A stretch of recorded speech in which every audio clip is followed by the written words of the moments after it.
क्या आपने कभी सोचा है कि बॉलीवुड के सबसे बड़े सुपरस्टार की शुरुआत कितनी संघर्षपूर्ण थी?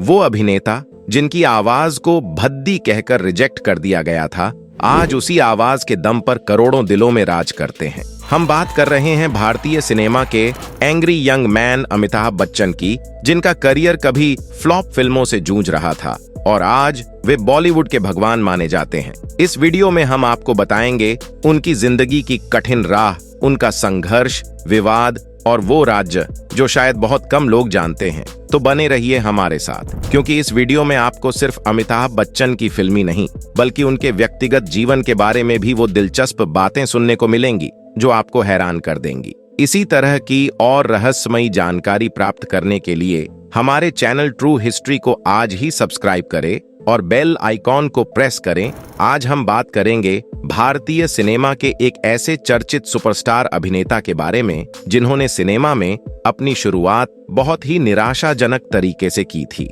इस अभिनेता की फ्लॉप फिल्मों का ऐसा असर हुआ था कि एक समय में कोई भी एक्ट्रेस इनके साथ काम नहीं करना चाहती थी। आखिरकार एक ऐसी फिल्म इनकी झोली में आई जिसने इनकी जिंदगी को पूरी तरह से बदल दिया। इस फिल्म की सफलता से इस अभिनेता ने वह मुकाम पाया जिसे आज तक कोई दूसरा बॉलीवुड अभिनेता हासिल नहीं कर पाया है। अपनी शानदार एक्टिंग और जुनूनी डायलॉग डिलीवरी के दम पर बॉलीवुड में एक अलग मुकाम बनाने वाले इस अभिनेता का नाम है अमिताभ बच्चन। हम इस वीडियो में आपको अमिताभ बच्चन से जुड़े हुए विवाद, उनकी जिंदगी में आए उतार चढ़ाव के बारे में बताएंगे। साथ ही यह भी बताएंगे कि कैसे इनकी जिंदगी में आज इतनी मुश्किलें आ गई हैं कि शायद खुद कभी बिग बी ने भी ऐसा नहीं सोचा होगा। सबसे पहले अमिताभ बच्चन के शुरुआती जीवन पर एक नजर डालते हैं। साल 1942 में 11 अक्टूबर को उत्तर प्रदेश के प्रयागराज शहर में हरिवंश राय बच्चन और माता तेजी बच्चन के परिवार में अमिताभ बच्चन का जन्म हुआ। इनके पिता एक जाने-माने कवि थे और इनकी माता समाज सेवा का काम किया करती थी। हरिवंश राय और तेजी बच्चन की 2 संतानें थीं, जिनमें एक का नाम अमिताभ बच्चन और दूसरे का नाम अजिताभ बच्चन था। अमिताभ का नाम बचपन में इनके माता पिता ने इनक्विलाब रखा था, क्योंकि जब अमिताभ बच्चन का जन्म हुआ था उस समय देश में चारों तरफ आजादी की लड़ाई चल रही थी और इनक्विलाब जिंदाबाद का नारा जोरों पर था। पर आगे चलकर अमिताभ के पिता के करीबी दोस्त सुमित्रा नंदन पंत के कहने पर इन्होंने अपने बेटे का नाम अमिताभ कर दिया। अमिताभ बच्चन ने अपनी स्कूल की पढ़ाई प्रयागराज के सेंट मेरी स्कूल से पूरी की और आगे की पढ़ाई करने के लिए वह नैनीताल के शेरवुड कॉलेज चले गए, जहां से पढ़ाई के साथ साथ इन्होंने ड्रामा में भी काम किया। नैनीताल से पढ़ाई कंप्लीट करने के बाद अमिताभ ने दिल्ली के किरोरी माल कॉलेज में एडमिशन लिया और यहां से ग्रेजुएशन की पढ़ाई पूरी करने के बाद इन्होंने दिल्ली में ही कई जगह नौकरी पाने की कोशिश की, पर उन्हें सफलता नहीं मिली। इसके बाद अपने एक दोस्त के कहने पर अमिताभ ने ऑल इंडिया रेडियो में वॉइस नरेशन की जॉब की कोशिश की, पर यहाँ पर इनकी आवाज को मोटा और भद्दा बताकर इन्हें बाहर का रास्ता दिखा दिया गया।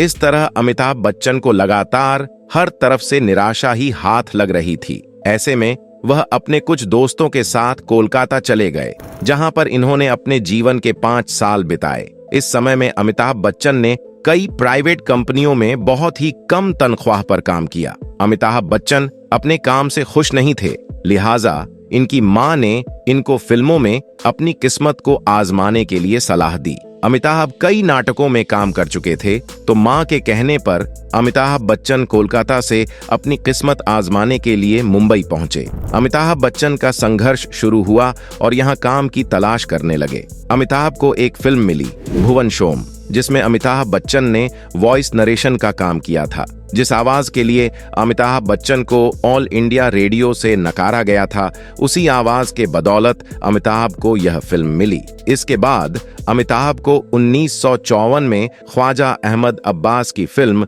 7 हिंदुस्तानी में काम करने का मौका मिला। शायद अमिताभ की किस्मत अभी बुलंद नहीं थी, लिहाजा यह फिल्म कोई खास कमाल नहीं कर पाई और अमिताभ को फिर से निराशा ही हाथ लगी। लगातार कोशिश करने के बावजूद सफलता न मिलने पर अमिताभ की हिम्मत नहीं टूटी और अमिताभ ने No 1 में परवाना फिल्म में काम किया, लेकिन दुर्भाग्यवश यह फिल्म भी अमिताभ को कोई स्टारडम नहीं दे सकी और अमिताभ फिर से निराश हो गए। अपने डूबते हुए करियर से निराश अमिताभ को उसी साल में साथ मिला सुपरस्टार राजेश खन्ना का। अमिताभ बच्चन को राजेश खन्ना के साथ आनंद फिल्म में काम करने का मौका मिला और फिल्म में अमिताभ ने अपना 100% भी दिया। पहली बार इस फिल्म से अमिताभ बच्चन को लोगों ने नोटिस किया और उन्हें पॉपुलैरिटी भी मिली। सफलता के चलते अमिताभ को पहली बार बेस्ट सपोर्टिंग एक्टर के लिए फिल्म फेयर अवार्ड भी मिला। दोस्तों, यहाँ हम आपको बता दें कि अमिताभ सन 1973 तक लगभग 13 फ्लॉप फिल्में दे चुके थे, जिसकी वजह से बॉलीवुड फिल्म इंडस्ट्री की कोई भी अभिनेत्री अमिताभ बच्चन के साथ काम नहीं करना चाहती थी, क्योंकि सभी हीरोइंस को लगता था कि अमिताभ के साथ काम करने का मतलब है अपने हाथ से ही अपने करियर को डुबाना। लिहाजा अमिताभ बच्चन के साथ काम करने के लिए उस दौर की सभी अभिनेत्री ने मना कर दिया। अमिताभ को डूबते करियर को बचाने के लिए एक तगड़ी हिट फिल्म की दरकार थी। ऐसे में साल 1773 में प्रकाश मेहरा की फिल्म जंजीर में अमिताभ को काम करने का मौका मिला, पर अमिताभ बच्चन के इस फिल्म में होने की वजह से किसी को इस फिल्म से ज्यादा उम्मीद नहीं थी। लेकिन जब यह फिल्म बनकर सिनेमा हॉल तक पहुंची तो इस फिल्म ने कामयाबी के नए आयाम बना दिए। अमिताभ का इस फिल्म में एंग्री यंग मैन के रूप में दिखाए गए किरदार ने उनको पूरे हिंदुस्तान में फेमस कर दिया। जंजीर फिल्म ने अमिताभ को सुपरस्टार बना दिया और यही वह फिल्म है जिसकी वजह से अमिताभ को वह सफलता मिली जिसके बाद अमिताभ बच्चन ने आज तक कभी पीछे मुड़कर नहीं देखा। जंजीर फिल्म से मिली हुई सफलता के बाद देखते ही देखते अमिताभ बच्चन भारतीय हिंदी सिनेमा पर छा गए और कठिन संघर्ष के साथ यह हिंदी सिनेमा के सबसे बड़े सुपरस्टार एक्टर बन गए। अपनी इसी कामयाबी में अमिताभ बच्चन ने हिंदी सिनेमा को दीवार, शोले, अमर अकबर एंथोनी, परवरिश, त्रिशूल, डॉन, मुकद्दर का सिकंदर, मिस्टर नटवरलाल, काला पत्थर, सुहाग, लावारिस, सिलसिला, कालिया, सत्ते पर सत्ता, शक्ति, अंधा कानून, कुल्ली, मर्द, शहंशाह, अग्निपथ, खुदा गवाह, मोहब्बतें, कभी खुशी कभी गम, कांटे, बागबान, ब्लैक, सरकार, भूतनाथ, पा और कल्कि जैसी सुपरहिट फिल्में देकर हमेशा लोगों के दिलों में राज किया। तो दोस्तों, अभी तक आपने अमिताभ बच्चन के फिल्मी सफर के बारे में जाना, जिसे हमने बहुत ही कम शब्दों में बयां किया। पर अब बात करते हैं अमिताभ बच्चन के जीवन के उन विवादों और चर्चाओं के बारे में जिसकी वजह से आज बच्चन फैमिली पूरी दुनिया में चर्चा में बनी हुई है। अपने शुरुआती दिनों में जब एक के बाद एक लगातार अमिताभ बच्चन फ्लॉप फिल्में दे रहे थे और उनके इस बुरे वक्त में कोई भी अभिनेत्री उनका साथ नहीं दे रही थी, तब जब अमिताभ को जंजीर फिल्म मिली तो जया भादुरी वह अभिनेत्री थीं जिन्होंने उस समय अमिताभ के साथ मूवी में काम करने के लिए हाँ कहा। पर इसे किस्मत कहिए या फिर कुछ और कि जया के साथ काम करने से अमिताभ की किस्मत बदल गई। जया भादुरी के साथ की गई मूवी को ऑडियंस ने काफी ज्यादा पसंद किया और इस फिल्म से अमिताभ रातों रात सुपरस्टार बन गए। फिल्म की अपार सफलता के बाद जल्द ही जया और अमिताभ का यह साथ प्यार में बदल गया, आसमान पर पहुंच गया और जया ने सबके सामने रेखा को एक जोरदार थप्पड़ जड़ दिया और अमिताभ से दूर रहने के लिए कहा। इसके बाद तो जया के घर के हालात और खराब होते चले गए। इसके बाद तो अमिताभ बच्चन ने मानो यह सोच लिया था कि अब वह बगावत कर देंगे और उन्होंने ऐसा किया भी। वह रेखा के साथ लिव इन में रहने लगे। अमिताभ जया बच्चन से तलाक लेना चाहते थे, पर यह तलाक नहीं हो पाया क्योंकि इनके इस मामले के बीच आ गए पूर्व प्रधानमंत्री राजीव गांधी। गांधी फैमिली से अमिताभ के काफी अच्छे रिलेशन थे और वह कांग्रेस पार्टी का एक फेमस चेहरा भी थे। लिहाजा राजीव गांधी ने अमिताभ को जया के साथ रहने के लिए मना लिया। लेकिन अभी भी अमिताभ जया बच्चन को अपने दिल में जगह नहीं दे पा रहे थे और एक दिन इसी क्रम में कूली फिल्म की शूटिंग के दौरान अमिताभ को सीरियस चोट लग गई और वह जिंदगी और मौत से जूझ रहे थे। तब जया बच्चन ने अमिताभ बच्चन की दिन रात सेवा की और जया के इस प्यार को देखते हुए आखिरकार अमिताभ का दिल पिघल गया और उन्होंने जया को अपना लिया और दोबारा कभी रेखा से नजदीकी ना बढ़ाने की बात कही। इस तरह बच्चन फैमिली की यह पहली शादी थी जो तलाक के मुहाने तक जा पहुंची और आखिरकार यह रिश्ता फिर से जुड़ गया। दोस्तों, अब हम बात करेंगे बच्चन फैमिली की दूसरी शादी के बारे में, जिसे लेकर आज भी लोगों की जुबान पर कई सवाल बने हुए हैं, जिनका सही जवाब शायद ही कभी मिल पाएगा। आप जानते ही हैं कि अमिताभ बच्चन की 2 संतानें हैं।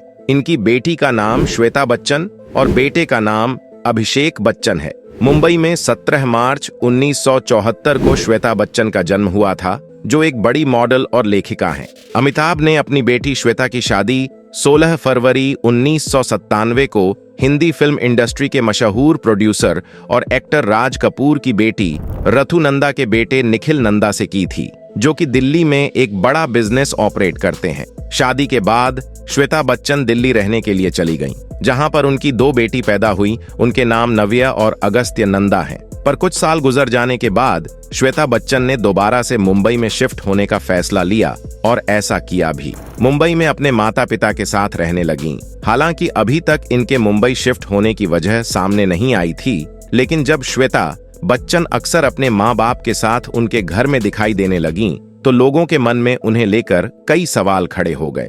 धीरे धीरे मीडिया में न्यूज आने लगी कि श्वेता बच्चन ने अपने पति निखिल नंदा का घर छोड़ दिया है। उनके और उनके पति के बीच मनमुटाव हो गया है। बात आगे बढ़ी तो यह पता चला कि श्वेता और निखिल नंदा अब साथ नहीं हैं, पर फैमिली की इज्जत को कोई दाग न लगे, इसलिए इस रिश्ते को सिर्फ दिखावे के लिए निभाया जा रहा है।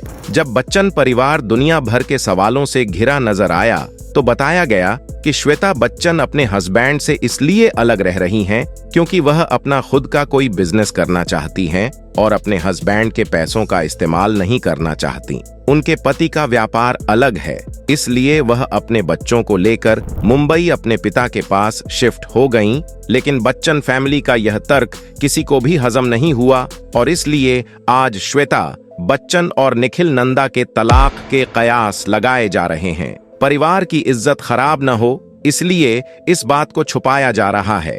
वहीं मीडिया रिपोर्ट्स के मुताबिक बॉलीवुड के हैंडसम एक्टर ऋतिक रोशन से मिलने के बाद दोनों के बीच दूरियां आ गई थीं। इन दोनों को एक साथ कई पार्टीज और इवेंट्स में देखा गया। रिपोर्ट्स की माने तो श्वेता बच्चन ऋतिक रोशन से मिलने उनके घर भी जाया करती थीं और इस दौरान ये दोनों करीब आए थे। इसके बाद इन दोनों की डेटिंग की खबरों को भी काफी तूल मिल गया था। कहा जाता है कि कंगना रनौत और ऋतिक रोशन के ब्रेकअप की असली वजह श्वेता बच्चन ही है, लेकिन इन सब बातों में कितनी सच्चाई है, इसका कोई पुख्ता सबूत नहीं है। बच्चन परिवार की यह दूसरी शादी है जिसे तलाक के तौर पर देखा जा रहा है, पर सच्चाई क्या है अभी भी इसके बारे में कोई नहीं जानता। हमें उम्मीद है कि एक न एक दिन सच्चाई जरूर ही सामने आएगी और सारी बातें क्लियर हो जाएंगी। श्वेता बच्चन की शादी के बाद अब इस फैमिली में शादी का नंबर आता है अभिषेक बच्चन का, जिन्होंने मिस इंडिया और मिस वर्ल्ड ऐश्वर्या राय से शादी की, जिससे इनकी एक बेटी भी है, जिनका नाम इन्होंने आराध्या बच्चन रखा हुआ है। अभिषेक और ऐश्वर्या की शादी 2007 में 20 अप्रैल को हुई थी। शादी के बाद दोनों के बीच लंबे समय तक अच्छे रिलेशन रहे, पर कुछ समय के बाद इस फैमिली में जो जंग छिड़ी वह आज भी जारी है। दरअसल शादी के बाद बच्चन फैमिली को इस बात से ऐतराज था कि ऐश्वर्या को फिल्मों में काम नहीं करना चाहिए और उन्हें फिल्मों में कोई भी बोल्ड सीन नहीं देना चाहिए। पर दूसरी तरफ ऐश्वर्या को अपने दम पर अभी भी कुछ करना था, लेकिन ऐश्वर्या की बच्चन परिवार में एक नहीं चली। ऐश्वर्या ने शादी से पहले धूम फिल्म में बोल्ड सीन दिए थे और उन्होंने एक बार फिर से करण जौहर की फिल्म ए दिल है मुश्किल के दौरान रणवीर कपूर के साथ काफी ज्यादा बोल्ड सीन दिए। जानकारी के अनुसार बच्चन फैमिली ने इस फिल्म से ऐश्वर्या राय के सीन को हटाने के लिए करण जौहर से बात भी की थी, पर दूसरी तरफ ऐश्वर्या भी अपनी जिद पर अड़ी रही कि फिल्म में उन्होंने जो सीन दिए हैं उसे वैसा का वैसा ही रिलीज किया जाए। इस लड़ाई का बेनिफिट करण जौहर ने उठाया और फिल्म को उन्होंने वैसे का वैसे ही रिलीज कर दिया। फिल्म रिलीज होने के बाद ऐश्वर्या के बोल्ड सीन देखकर बच्चन परिवार काफी ज्यादा नाराज हुआ और कहा जाता है कि इस फिल्म के बाद अमिताभ बच्चन ने अपनी पावर का इस्तेमाल किया और उसके बाद आज तक ऐश्वर्या राय को किसी ने कोई फिल्म ऑफर नहीं किया। एक तरफ जहां इस परिवार में इज्जत, मान और मर्यादा की लड़ाई चल रही थी, वहीं एक युद्ध इनके घर के अंदर भी छिड़ गया। दरअसल शादी के बाद अमिताभ बच्चन की बेटी श्वेता बच्चन, जो अपने पति का घर छोड़कर अपने माँ बाप के साथ ही रहने लगी थी। वहीं भाई की शादी के बाद अब ऐश्वर्या भी इसी घर की बहू थी। ऐश्वर्या राय को श्वेता बच्चन का यूं घर में रहना सही नहीं लगता था, क्योंकि श्वेता बच्चन इस घर में अपनी मां की चहीती थीं। लिहाजा धीरे धीरे ऐश्वर्या और श्वेता के बीच हल्की फुल्की नोकझोंक शुरू हो गई। यह नोकझोंक एक दिन हाथापाई का रूप ले लिया। मीडिया रिपोर्ट्स के मुताबिक एक दिन श्वेता बच्चन ने गुस्से में आकर ऐश्वर्या राय को एक जोरदार थप्पड़ लगा दिया। इसके बाद यह मामला काफी ज्यादा बढ़ गया। ऐसे में अमिताभ बच्चन और जया बच्चन ने बीच में पड़कर इस मामले को शांत करवाया। अपनी बेटी के मोह माया में डूबे हुए अमिताभ बच्चन और जया बच्चन ने अपनी बहू के पक्ष में कुछ भी बोलना ठीक नहीं समझा और इस तरह धीरे धीरे यह बात बढ़ती ही चली गई। इसी बीच एक दिन अमिताभ बच्चन ने अपनी प्रॉपर्टी का कुछ हिस्सा अपनी बेटी श्वेता के नाम कर दिया, जिससे ऐश्वर्या को काफी ज्यादा दुख हुआ। पहले से चला आ रहा मनमुटाव अब और भी ज्यादा बढ़ गया और आखिरकार रोज रोज के नाटक से तंग आकर ऐश्वर्या ने अमिताभ बच्चन का घर छोड़ दिया और अपनी बेटी आराध्या को लेकर अपने मायके चली आई। इसके बाद इस मुद्दे पर जब मीडिया के लोगों ने बच्चन फैमिली से सवाल पूछा तो उन्होंने कहा कि हमारे परिवार में सब कुछ ठीक है और मीडिया में चल रही खबरों को अफवाह बताया। पर इस मुद्दे से संबंधित सवाल तब और भी ज्यादा गहरे हो गए जब हाल ही में मुकेश अंबानी के बेटे अनंत अंबानी की शादी में पूरी बच्चन फैमिली एक साथ आई। वहीं दूसरी तरफ ऐश्वर्या सिर्फ अपनी बेटी के साथ शादी में शामिल हुई। ऐसे में लोगों ने कहा कि अगर सब कुछ ठीक होता तो यह सभी लोग एक साथ ही आते। इस तरह लोग अब यह मान चुके थे कि ऐश्वर्या और अभिषेक के रिलेशन में दरार आ चुकी है, जो लगातार बढ़ती ही जा रही है। बच्चन परिवार की यह तीसरी शादी थी जो और शादियों की तरह विवादों से घिरी हुई है और तलाक के किनारे पर है। आपको क्या लगता है, अभिषेक और ऐश्वर्या के अलग होने की वजह श्वेता बच्चन ही है या फिर कुछ और? कमेंट करके जरूर बताना। मिलते हैं अगले वीडियो में।